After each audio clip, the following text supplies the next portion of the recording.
Hey, what's up guys, Crazy here, back with some more Anthem stuff, and today I want to bring you guys more feedback about Anthem as well as my thoughts and general impressions on the current state of the game given its overall mixed reception. I've been playing it a lot for the past weekend, trying to go through all of the available types of content, gearing up my character and discovering more about the lore just so I can bring you guys a good overview of what this game is all about. So I'll try to cover both the positives and the negatives I was able to find, so if you guys enjoyed this, a like would be super appreciated, and let's get started. First things first, I will start by saying that compared to both of the demos we had a few weeks back, this early access build is miles ahead in terms of stability and bug fixes, with a decent increase in overall performance. So if your only experience up until now with the game has been through these demos exclusively, then you would be pleased to know that the infinite loading screens, the constant crashes, the connection issues, and even more so the rubber banding have been fully fixed. BioWare has announced soon after the demo period ended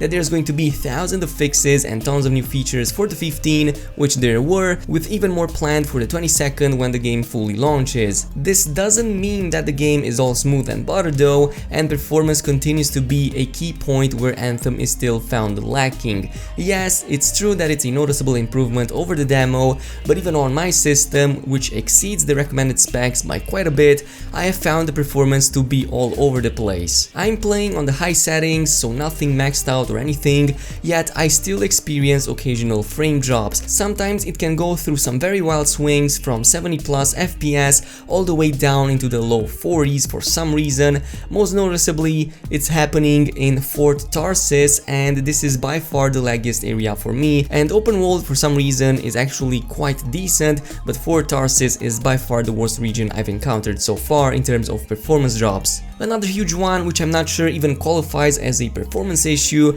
but more of a strange design choice, is the huge number of loading screens that Anthem seems to have at almost every corner. I've talked about this issue about a month ago or so in my demo impressions video, but you get hit by loading screens seemingly everywhere. From the moment you enter the forge to customize your javelin, to the moment you start up the expedition, but worst of all, even during these expeditions when you have to enter and subsequently exit some underground passages or hideouts, which all have their own loading screens for some reason. At the very least, I believe that BioWare needs to make underground passages to only load as you get closer and closer to them, something similar to how it's being done, for example, in games such as The Division, instead of employing loading screens in this day and age. I can confirm though that having a good internet connection and installing the game on an SSD greatly helps up with the loading times, but you shouldn't need any serious hardware upgrades in order to slightly overcome an outdated practice. I mean, it's 2019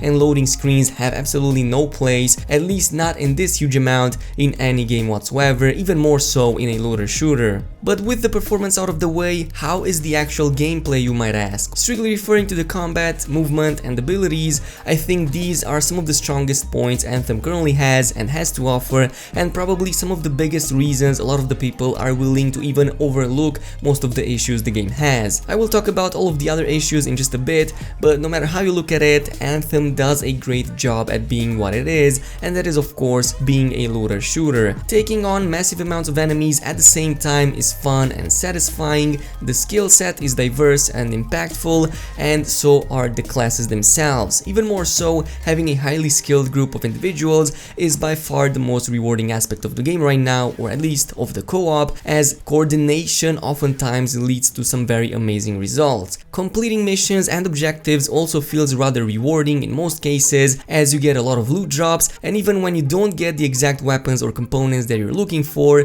you at very least get a lot of crafting materials, a lot of parts to salvage, as well as secondary gear for all of your other javelins.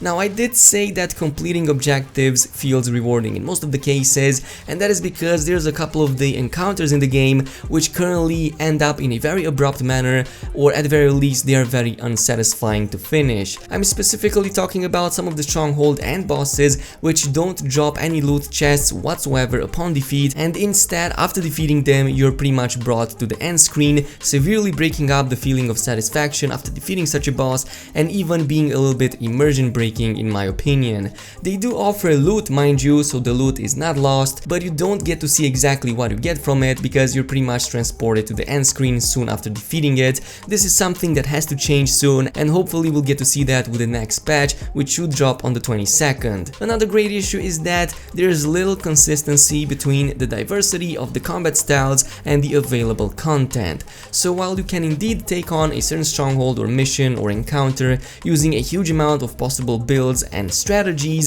the content itself doesn't change too much from a handful of overused concepts, and it's found to be rather lacking. Most of the missions in the game, as I'm sure you've heard by now, involve moving from one location to another, searching for a couple of clues or silencing some relic, then killing off the waves of enemies that just spawned, and then getting into another location, repeating the last two steps again and again until the mission is finally done. It's the enemies that you fight that are different, and sometimes the location, but that is basically it. Occasionally you also have some puzzles thrown in the mix, which I have found to be rather refreshing and fun, but overall you'll be doing the same 3 or 4 types of activities in most of the missions. Is this something to be expected from your typical looter shooter? Well, yes, it kind of is. By definition, these types of games are all about the loot chase and repeating the same type of content over and over again.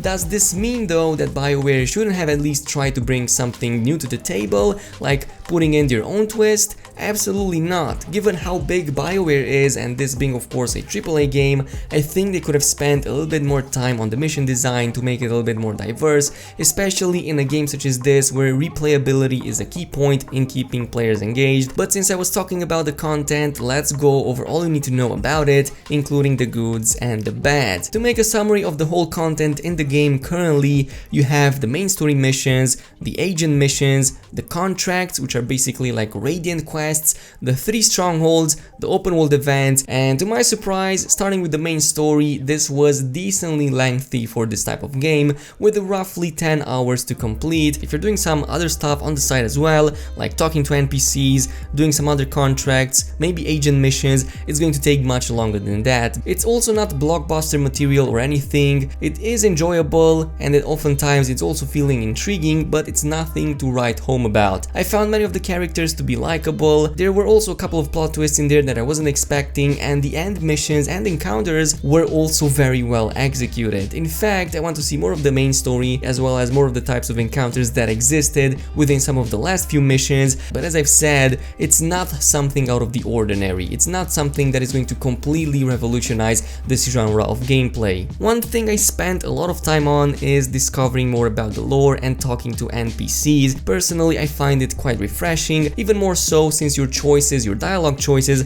actually affect the fort. Sometimes it's more subtle, sometimes it's more pronounced, but for the most part I felt quite engaged and I liked talking with many of these characters. A lot of them are also very funny and interesting to talk to, so I just wanted to bring that one up. Strongholds, on the other hand, are one of the big topics right now, and it's getting a lot of attention, especially since more people are now finishing the main story and are looking to some of that aspirational content.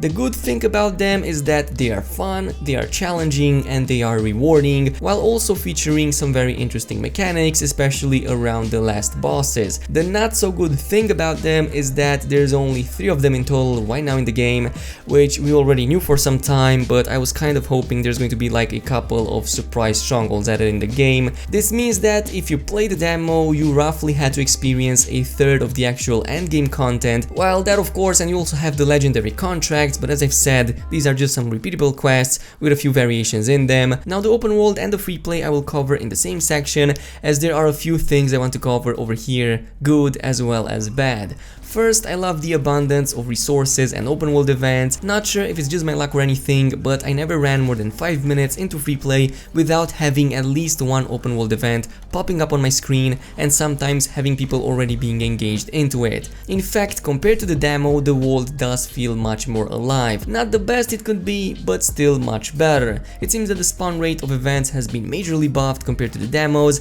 and the diversity of creatures as well as events is decently high, at least for now. now. And in terms of events, there's stuff ranging from silencing Shaper ruins, collecting clues, battling Ursics and Titans, repairing Striders, engaging with huge groups of Scars, Dominion soldiers, or insects, and so on and so forth. So there's quite a little bit to do, and there's also a lot of rewards involved. I also want to mention that the verticality is also something that I'm enjoying. From hidden chests to pieces of lore and even collectibles, there's a lot of rewards out there waiting for you if you want to explore. I also argue that the world of Anthem looks quite pretty, especially during the midday. It also looks good during the night, but especially during the day is when I find it to be at its best. I mean, that lighting in the jungle environment is definitely top notch. There's a few problems with it though, and strange design choices that I simply cannot ignore. First and foremost, get used to the jungle environment, because that is about 80% of the entire planet, or at the very least of the zones you will get to see. Yes, there are some variations to them and the environment looks pretty, but compared to other games in the genre, I have found Anthem's environment to be lacking diversity. The second issue is of course the lack of waypoints. Oftentimes I found myself frantically pressing on various parts of the map to set up a waypoint, only to remember that I can't actually do that in this game. And given the size of the world, I think this should have been a top priority for BioWare. That of course, and the proper text chat and the ping system. You already know what these mean, so I won't be explaining it any further. Microtransactions is another topic that I wanted to cover in a separate video, but since we're on the subject, I will do it right now. First of all, at no point are you forced to spend any additional money on the cosmetic shop. Even more so, you can strictly use the in-game currency called coins to purchase anything you want to, and from the looks of it, you earn coins at a rather decent rate. For example, in 2 days of playtime, I'm already able to afford 2 whole sets. I think we can all agree that, for the better or for the worse, this is one of the more consumer-friendly systems that you can find in AAA multiplayer video games. Then there's also the $8.50 price point for a full skin if you decide to go for the premium currency, and if you look at other games in the genre or even at other MMOs, you will see that this price point is slightly lower than the average industry standard. So typically you see these types of skins selling for about $10. It's a slight discount, but coming from EA, it was quite surprising to see this, to say the least. It's also noteworthy that these microtransactions will also fund all of the future content, so potentially you can play all of this game without spending any additional money outside of the initial price point and pretty much experience all of the future updates as long as you own the game. Does this mean that microtransactions in a $60 game are good or bad? I don't really know. I think we're past the point of even discussing this anymore, since it's pretty much become a standard a long time ago. Simply put, people are willing to throw away money on all sorts of things, which is why these types of systems even appear in the first place. So my suggestion to you guys, from a consumer point of view, is to vote with your wallet, but most importantly, vote with your brains. Now of course I could have said more about the game, but I think I've already overextended with what I had to say already. For me, the game is an enjoyable experience, and I'm having a lot of fun with it right now. I had close to 0 issues with the game thus far, at least ability wise, and as I've said, most of the issues that I see are the result of strange design choices or lack of common quality of life features. If you have any doubts, wait for reviews before making any decisions to spend your money on this game. But I'm going to put an end to this video right here. Tell me what you guys think in the comment section below. Also, if you enjoyed this video, obviously a like would be super appreciated. Also make sure to hit that subscribe button, and I'll see you guys later.